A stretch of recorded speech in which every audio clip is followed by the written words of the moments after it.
kati wetugenda mu swala ontegeera you're wasting your time okukola akantu akagiza omuntu mulamu ti you're wasting your time genda mu swala. It's rubbish. Katonda inama yanaluhu taqwa minkum. Katonda bulijje emirimu gy'eddiini ayagala kulaba gikyusa ki ku mitima gyammwe, kikyusa ki ku mutima gwo. Kati bw'okyuka ku mutima gwo tukirabira gwo biina mu mutima tulabe tutya, tulabira ku bikolwa byo ntumanya nti omutima gwo mulungi oba mubi. Ebikolwa byaffe bibuulira abantu ebiri mu mitima gyaffe, right? Therefore ala kati mupamatu aleeta olutalo olulala olw'okuddamu okulaga omuntu omulala nga lujja kuba lunene okufaanagana naye lwe yatandikiramu. Ne bamuyita omugweddalu, ne bamuyita omuyimbi, ne bamuyita omulogo oba omuloge, bamuyitako sahiru, ne bamuyitako ne mashhur. Simanya yatandise bya kirogo, ayogera n'eggulu, ayogera n'ebitalabika. Mulogo, majinun,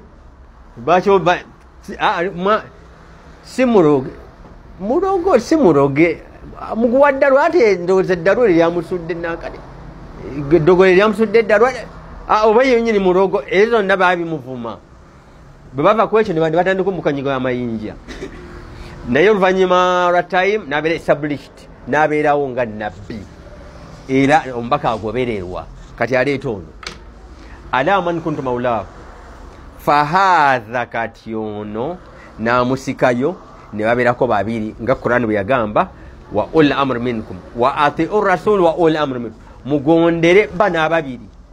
Omubaka nono agenda okuweebwa obuyinza obuwa ebiragiro, n'amusikayo. Bino ebigambo byakolwa nabbi, byayogerwa nabbi, guno omukolo gwakolwa nabbi nga gulabibwa abantu 12,000. Waliwo hadithi nga jogera agamba sami'tu, nawulira, ra'aytu, nalaba, nga yaliwo omu. Eno hadithi ye Gadir yekyasinze okulabwa abantu abangi n'okuwulirwa abantu abangi. 12,000 nga giri wamu, esobola otya okubanga ku silabasi teriiko owabukuusa teri kirala ne bw'olyagala okugiraagira okunaazanaazaako. Ekigambo kyenkozesezza nti kikole ki kibeere ddala diluted ki no bukuusa. Naye obukuusa obukola ku ani? Obukola ku Nabbi Muhammad, obukola ku Busiraamu.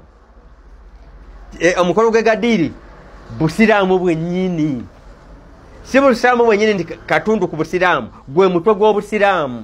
Nabbi yagamba bw'otokikola obubaka bwonna buyiika, ogwe guba omutwe gw'Obusiraamu. Bwonna by'ozimbe n'ebyazimbwa bannabbi bonna bigenda kuyiika. Ye Gadiri ate ye gikweka otya? Ate osigazaawo ki ng'omutwe gukutuddeko? Olusigazaawo ki?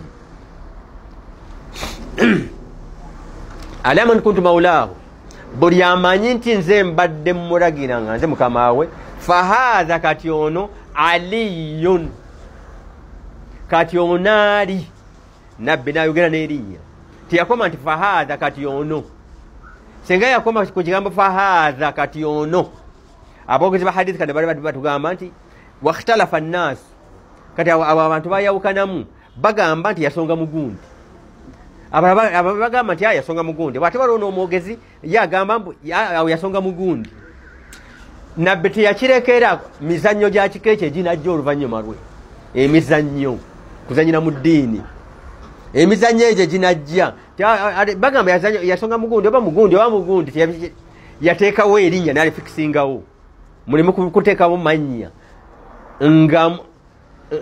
nga mwebuzaabuza nti awo yasonga fahaadha, awo nasonga mugundi.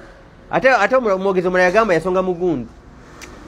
Fahaadha aliyun, kakati ono Aliyu ntegeeza ali namusongamu bwati nagamba ntegeeza ali maulahu kati yabaabira omukulembeze nga nze bwendi